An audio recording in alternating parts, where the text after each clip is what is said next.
آپ کو پتہ ہے کہ جو نظر لگتی ہے نا خاص طور پر، اور جس سے بہت سی بیماریاں آتی ہیں، اس پہ اب تحقیق بھی ہو رہی ہے پیراسائیکالوجی میں، کہ نظر سے جو ریز اٹھتی ہیں وہ انسان کے جسم میں، یعنی نیگیٹو ریز جو خاص طور پر آتی ہیں، حسد کی نظر ہوتی ہے جیسے، تو وہ آ کے ایک ریئیکشن کرتی، کیمیکل ریئیکشن ہوتا ہے اس کی وجہ سے بلڈ میں، جس سے کچھ بیماریاں پیدا ہوتی ہیں۔ حدیث میں آپ کو سنا دیتی ہوں۔ حضرت ام سلمہ سے روایت ہے کہ آپ صلی اللہ علیہ وسلم نے ایک لڑکی کے چہرے پر کالے پیلے رنگ کا نشان دیکھا تو آپ نے فرمایا اسے نظر بد لگ گئی ہے، اس پر دم کرو۔ حضرت جابر کہتے ہیں کہ آپ صلی اللہ علیہ وسلم نے آل حزم کو سانپ کے ڈسنے کی وجہ سے دم کرنے کی رخصت دی، اور آپ نے اسما بنت امیس سے پوچھا کیا وجہ ہے کہ میرے بھتیجے کمزور ہیں، کیا فقر و فاقہ کا شکار ہیں، یعنی کھانے پینے کے باوجود یہ کیوں کمزور ہیں، کیا ان کو کچھ کھانے کو نہیں ملتا؟ انہوں نے کہا نہیں، بلکہ انہیں نظر بد بہت جلد لگ جاتی ہے، تو آپ نے فرمایا ان پر دم کیا کرو۔ یعنی جس بیماری کی سمجھ میں نہ آئے کہ کھائے پیے بھی انسان، جوان بھی ہو، لیکن اس کو صحت ہو ہی نہ، کوئی ظاہری سبب معلوم ہی نہ ہو، تو ایسے شخص پر دم کرنا چاہیے۔ حضرت عائشہ صدیقہ کہتی ہیں کہ رسول اللہ صلی اللہ علیہ وسلم نظر بد کی وجہ سے دم کرنے کا حکم دیتے تھے۔ حضرت انس کہتے ہیں کہ آپ صلی اللہ علیہ وسلم نے نظر بد اور بچھو وغیرہ کے ڈسنے سے اور پھوڑوں سے دم کرنے کی اجازت دی، یعنی پھوڑے وغیرہ جو ہوتے ہیں نا اس پر بھی دم کی اجازت دی، تو جسمانی بیماری ہے نا۔ اور نظر کے بارے میں تو یہ بھی کہا گیا ہے، حدیث میں آتا ہے کہ نظر بد کا لگنا حق ہے، انسان کو اونچے پہاڑ سے گرا سکتی، کیونکہ ہوتا کیا ہے کہ جب ایک خاص اینگل سے دیکھا جاتا ہے تو دوسرے انسان کے جسم میں جیسے لرزہ سا آ جاتا ہے نا، اور انسان ہل جاتا ہے۔ اس کی دلیل قرآن میں بھی ہے، ایک سورت کے آخر میں آتا ہے وَإِن يَكَادُ الَّذِينَ كَفَرُوا لَيُزْلِقُونَكَ بِأَبْصَارِهِمْ لَمَّا سَمِعُوا الذِّكْرَ، کہ قریب ہے کہ کچھ کافر آپ کو اپنی نگاہوں سے کیا کر دیں، پھسلا دیں جب یہ قرآن سنتے ہیں۔ یعنی وہ سننے نہیں آتے تھے، صرف آپ کو گھورتے رہتے تھے۔ اور کس لیے گھورتے رہتے تھے؟ تاکہ آپ بول نہ سکیں، آپ لرز جائیں، ڈگمگا جائیں، اپنا کام چھوڑ دیں، بری نیت سے آتے تھے۔ وَيَقُولُونَ إِنَّهُ لَمَجْنُونَ، کہتے ہیں کہ یہ تو مجنون ہو گیا۔ آپ صلی اللہ علیہ وسلم نے فرمایا نظر بد حق ہے، اگر تقدیر سے کوئی چیز سبقت لے جا سکتی ہوتی تو وہ نظر بد ہے۔ پتہ کیسے چلے؟ چل جاتا ہے، پتہ کیوں نہیں چلتا؟ مثلا آپ کو بچہ ہنس رہا تھا، کھیل رہا تھا، دودھ پی رہا تھا کہ اچانک کوئی شخص آیا اور جب وہ اٹھا تو بچے نے شور کرنا شروع کر دیا، تو پتہ چل جاتا ہے۔ بعض اوقات گھر ہی کے لوگوں کی لگ جاتی، بعض اوقات محبت سے بھی لگ جاتی، کہ بچہ کھیل رہا تھا، آپ دیکھتے کہ وہ گر پڑا، اچانک رونا دھونا شروع ہو گیا، سر پٹ گیا۔ حدیث میں آتا ہے نظر بد انسان کو موت تک اور اونٹ کو ہانڈی تک پہنچا دیتی ہے۔ اونٹ کو ہانڈی تک پہنچانے کا مطلب کیا ہے؟ ذبح کرنا پڑ جاتا ہے، تڑپنے لگتا ہے۔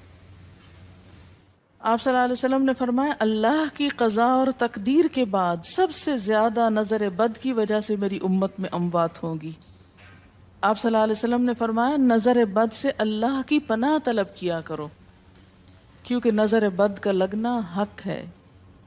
اسما بنت امیس نے آپ سے گزارش کی کہ بنو جعفر کو نظر بد لگ جاتی ہے تو کیا وہ ان پہ دم کر سکتی ہیں؟ آپ نے فرمایا ہاں، یعنی ایک عورت بھی دم کر سکتی ہے، اور اگر تقدیر سے کوئی چیز سبقت لے جانے والی ہوتی تو وہ نظر بد ہے۔ آپ نے فرمایا بے شک نظر بد انسان پر اثر انداز ہوتی ہے، حتیٰ کہ اگر وہ ایک اونچی جگہ پر ہو تو نظر کی وجہ سے گر بھی سکتا ہے، یعنی فزیکلی بھی اثر انداز ہوتی ہے۔ اور آپ دیکھیں کہ وہ قرآن پاک میں نہیں آتا وَمِن شَرِّ حَاسِدٍ إِذَا حَسَد، اور حاسد کے شر سے جب وہ حسد کرے، تو نظر بد ہوتی کس کی ہے؟ حاسد کی ہوتی۔ بری نظر کس کی ہوتی ہے؟ حاسد کی۔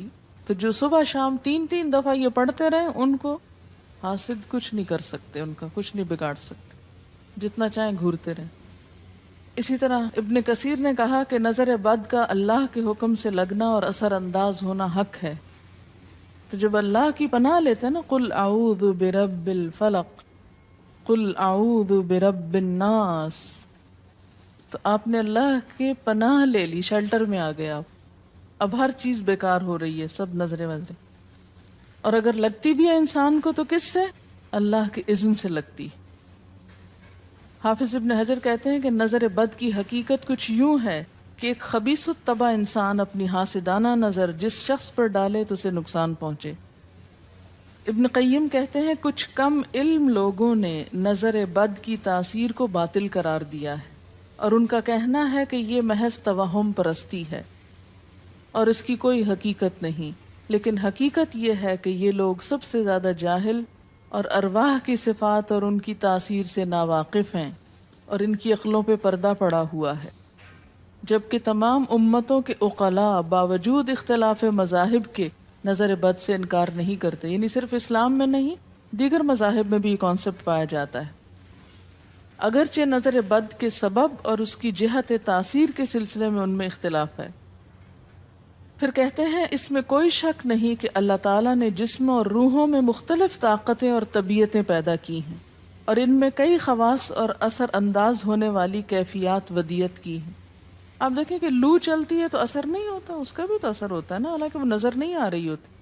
اور کسی عقل مند کے لیے ممکن نہیں کہ وہ جسموں میں روحوں کی تاثیر سے انکار کرے، کیونکہ یہ چیز خود دیکھی اور محسوس کی جا سکتی ہے. اور آپ دیکھ سکتے ہیں کہ ایک شخص کا چہرہ اس وقت انتہائی سرخ ہو جاتا ہے جب اس کی طرف وہ انسان دیکھتا ہے جس کا وہ احترام کرتا ہے، اور اس سے شرماتا ہو، اور اس وقت پیلا پڑ جاتا ہے جب اس کی طرف ایک ایسا آدمی دیکھتا ہے جس سے وہ ڈرتا ہو. یعنی جس سے آپ ڈرتے ہیں وہ آپ کو دیکھے تو آپ کا رنگ پیلا ہو جاتا ہے. فرمایا یہ سب کچھ روحوں کی تاثیر کی وجہ سے ہوتا ہے، اور چونکہ اس کا تعلق نظر سے ہوتا ہے اور اس لیے نظر بد کی نسبت آنکھ کی نظر کی طرف کی جاتی ہے، حالانکہ آنکھ کی نظر کچھ نہیں کرتی، یہ تو روح کی تاثیر. یعنی نظر یہ نظر نہیں ہے صرف، بلکہ اندر سے روح یا احساسات ہیں جو ٹرانسفر ہوتے ہیں. آپ دیکھیں کہ محبت کی نظر کیا اثر نہیں کرتی؟ کرتی ہے نا. اسی طرح نفرت کی، غصے کی، اور آپ کے چھوٹے بچے خاص طور پہ نظروں کو بہت پہچانتے ہیں. آپ نے دیکھا ہوگا کہ بچے کچھ لوگوں کے پاس فوراً چلے جاتے ہیں اور کچھ لوگوں کے پاس نہیں جاتے. بچوں کی مثال اس لیے دے رہی ہوں کہ وہ معصوم ہوتے ہیں نا، ان کو کسی نے سکھایا پڑھایا نہیں ہوتا کہ ادھر جاؤ اور ادھر نہ جاؤ. اور اگر آپ سکھائیں پڑھائیں بھی تو پھر بھی وہ اپنی مرضی کرتے ہیں، آپ کی نہیں مانتے. تو وہ ایک طرح سے بہترین جج ہوتے ہیں. بعض لوگوں کو دیکھ کے بچے رونے لگتے ہیں، بعض کو دیکھ کے مسکرانے لگتے ہیں. تو یہ ایسا کیوں ہوتا ہے؟ اچھا، اسی طرح اگر کوئی شخص کانسٹنٹلی آپ کو دیکھ رہا تو آپ کانشیس ہو جاتے ہیں، آپ ٹھہر نہیں سکتے. اسی طرح اگر کوئی سٹیئر کر رہا ہو تو اس کی نظروں سے بعض اوقات خوف بھی آنے لگتا ہے. اللہ نے کیسی کیسی طاقتیں انسان کو دی ہیں. سلطان النصیرہ. اچھا، پھر لکھتے ہیں کہ روحیں اپنی طبیعتوں، طاقتوں اور کیفیتوں اور اپنے خواص کے اعتبار سے مختلف ہوتی. سو حسد کرنے والے انسان کی روح واضح طور پر اس شخص کو اذیت پہنچاتی ہے جس سے حسد کیا جاتا ہے. ویسے بھی تو آپ دیکھیں نا، وہ رویے ایک دم آپ پہچان لیتے ہیں. یہی وجہ ہے کہ اللہ تعالیٰ نے حاسد کے شر سے پناہ طلب کرنے کا حکم دیا ہے. حاسد کی تاثیر ایک ایسی چیز ہے جس سے وہی انکار کر سکتا ہے جو حقیقت انسانیت سے خارج ہو. جنوں کی نظر بھی لگتی. یہ میرا قول نہیں ہے، حدیث ہے. حضرت ابو سعید خدری سے روایت ہے کہ رسول اللہ صلی اللہ علیہ وسلم جنات اور انسانوں کی نظر بد سے پناہ مانگتے تھے. یعنی آپ جو پناہ مانگتے تھے بری نظر سے، وہ انسانوں کی بھی اور جنوں کی بھی. پھر جب معوذتین الفلق اور الناس نازل ہوئیں تو آپ انہی کو پڑھتے اور باقی دعائیں آپ نے چھوڑ دی تھی.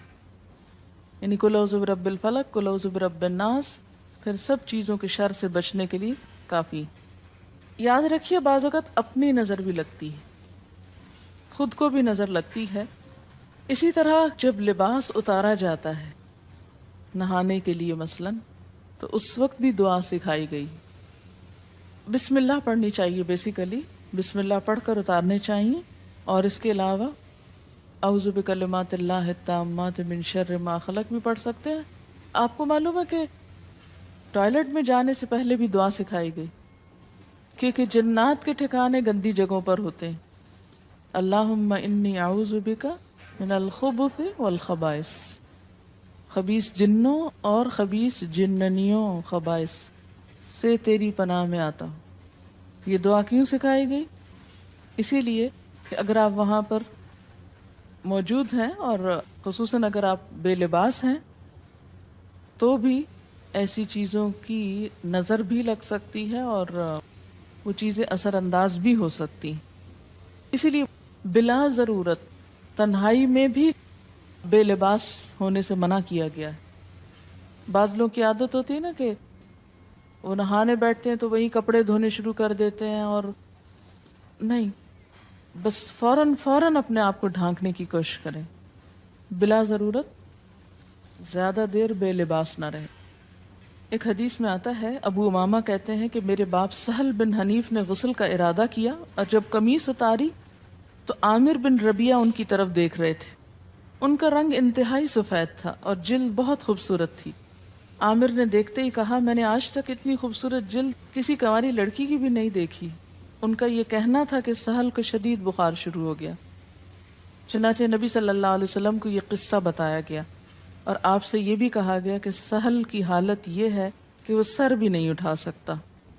آپ نے پوچھا، کیا تمہیں کسی پہ شک ہے؟ انہوں نے کہا، جی ہاں، عامر بن ربیعہ پہ ہو سکتا ہے۔ آپ نے انہیں بلوایا اور ناراضگی کا اظہار کرتے ہوئے فرمایا، تم میں سے کوئی ایک کیوں اپنے بھائی کو قتل کرتا ہے؟ کیا تم بارک اللہ نہیں کہہ سکتے تھے؟ اس لیے اب غسل کرو، اور اس غسل کا پانی کس پہ ڈالا جائے؟ جس کو نظر لگی۔ عامر نے اپنا چہرہ، ہاتھ، کوہنیاں، ٹخنے، پاؤں اور اپنی چادر کے اندرونی حصے دھوئے، پھر اسی پانی کو آپ نے سہل کے اوپر پیچھے سے بہا دی، یہ نہیں کہ اس کے منہ پہ ڈالنا، پیچھے سے بہا دیا، اور سہل فوراً ٹھیک ہو گئے۔ اس کا طریقہ بتایا گیا اس غسل کا۔ ابن شہاب زہری کا کہنا ہے کہ ہمارے زمانے کے علماء نے غسل کی یہ کیفیت بیان کی ہے، جس آدمی کی نظر لگی ہو اس کے سامنے ایک برتن رکھ دیا جائے جس میں وہ سب سے پہلے کلی کرے اور پانی اسی برتن میں گرائے، پھر اپنا چہرہ دھوئے، پھر اسی پانی کے ذریعے اپنے ہتھیلیاں، دائیں ہاتھ اور ہتھیلی پہ پانی بہائے، پھر بائیں پر، اور پھر دائیں کوہنی پر، پھر بائیں کوہنی پر، پھر بائیں ہاتھ سے اپنا دایاں پاؤں دھوئے، پھر دائیں ہاتھ سے بایاں پاؤں دھوئے، اور پھر اسی طرح گھٹنوں پہ پانی بہائے، اور پھر یاد رہے کہ سارا پانی برتن کے اندر جائے، اور اس کے بعد جس شخص کو نظر لگی ہو اس کے سر کی پچھلی جانب سے وہ پانی ایک ہی بار بہا دیا جائے۔ حضرت عائشہ کہتی ہیں کہ جس شخص کو بری نظر لگتی اس کو اسی طرح غسل کروایا جاتا ہے۔ اب بعض اوقات یہ نہیں پتہ چلتا کس کی لگی، ایسی صورت میں پھر طریقہ کیا ہے علاج کا؟ مریض کے سر پہ ہاتھ رکھ کر یہ دعا پڑھی جائے، بسم اللہ ارقیک من کل داء یؤذیک من کل نفس او عین حاسد اللہ یشفیک بسم اللہ ارقیک۔